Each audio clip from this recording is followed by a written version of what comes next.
yung mga pumping station ng MMDA, tumatakbo naman, gumagana naman. But most of the newly built, newly rehabilitated pumping station na pinagawa ng mga kung sino-sino man, kung brand new, but not operational. Brand new, but not usable.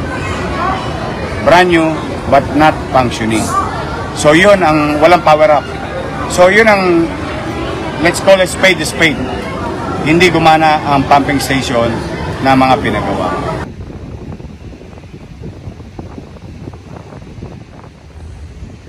Okay, so tuloy lang po ang update natin ngayon dito sa Manila Bay, Dolomite Beach po at andito pa din po ang ating mga DPWH at ang ating mga Coast Guard na nag-iensayo nga po dito sa Dolomite Beach po.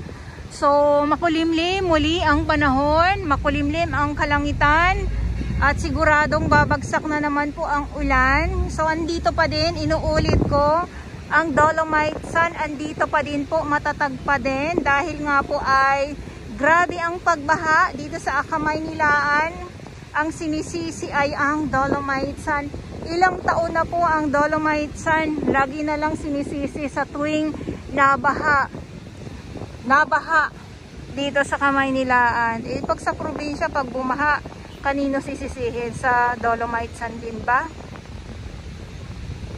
Buti na lang o sinabi ni Mayor Isko Moreno, kulang ng pumping station at sira yung pumping station. Kaya naman pala nagbabaha. Kung hindi pa nagsalita si Mayor Isko Moreno na gano'n, di ba? Dahil nga po inisa-isa na ni Mayor Isko Moreno ang pagbungkal ng kanyang mga drainage. Ayun, naglalabasan yung mga basura at yung mga syempre burak dahil sa matagal na imbak na din. At matagal na po yan na sinabi na din po ng ating former DNR Secretary Roy Simato noon na talagang kulang ang pumping station na kailangan dagdagan po. Ilan taon na? Ilan taon na ba? Ilan taon na? Hindi pa din, wala pa din, oh. 'Di ba? Huwag niyo pong sisihin ang Dolomite Sun. Dahil kulang po ang pumping station at kung mayroon man sira, magbabaha nga talaga. Buti na lang sabi ni Mayor Isko Moreno nga po ay kulang ng pumping station at kailangan talaga dagdagan. Buti na lang si Mayor, no, si Mayor Isko talagang binubungkal niya yung kanyang lugar, binubungkal yung kanyang mga drainage dahil nga po sa pagbaha para makadaloy ng husto yung tubig dahil nga po ay na-stuck na yung tubig, hindi na siya nakakadaloy ng gusto. Parang kung maaalala ko lang, walang gumawa na ibang mayor kundi si Mayor Isko Moreno lang, di ba? Sa aking mga viewers, kayo ba ay may alam ba, may naalala ba kayo na sa inyong mga lugar na nagbungkal ang mayor ninyo ng drainage?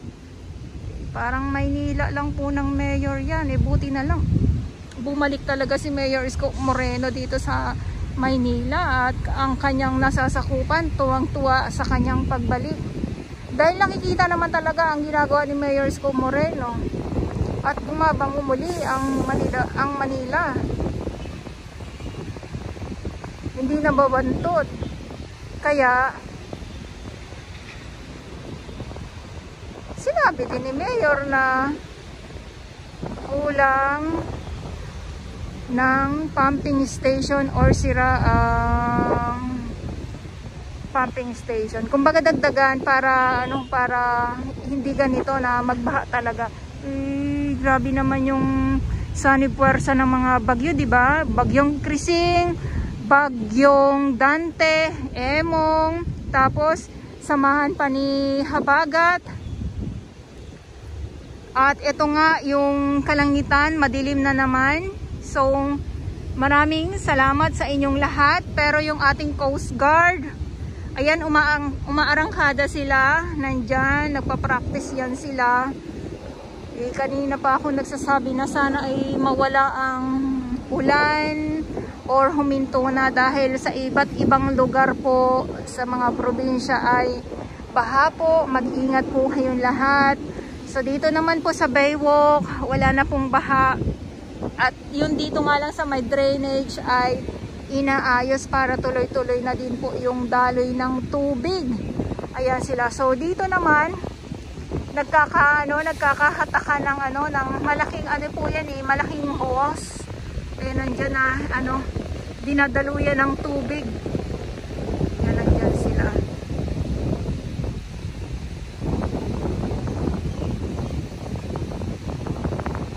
Okay, so maraming salamat po muli sa inyong lahat. At sa mga baguhan, yes, welcome sa channel ni Miss Jolani Dorabaus. Mahalin niyo po ako ng buong buo. Yun ay hindi galing sa ilong na may singaw. Karasuwan!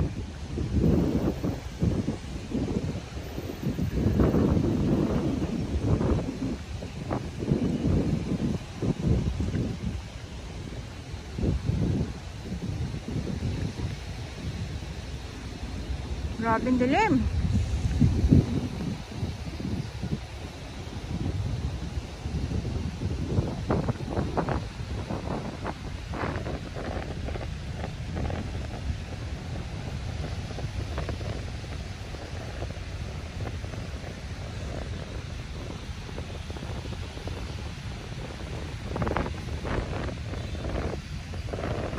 Ayan, so ulitin po lang po ang ating mga DPWH po at nag-aayos nga ng drainage dito sa Dolomite para para maging maayos na po ang lahat. Oh, maging maayos na ang lahat.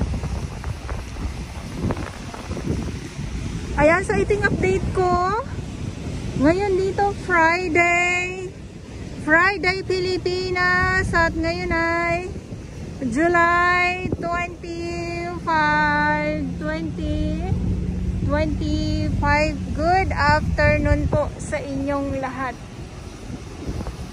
Siyempre yung ating mga security guard at ang ating mga kapulisan ay nandito pa din. Kaya maraming salamat sa kanilang lahat. Bantay sarado ang ating Dolomite Beach po kasi may mga kababayan tayo na may mga iba na mga pasaway po. Dolomite Beach.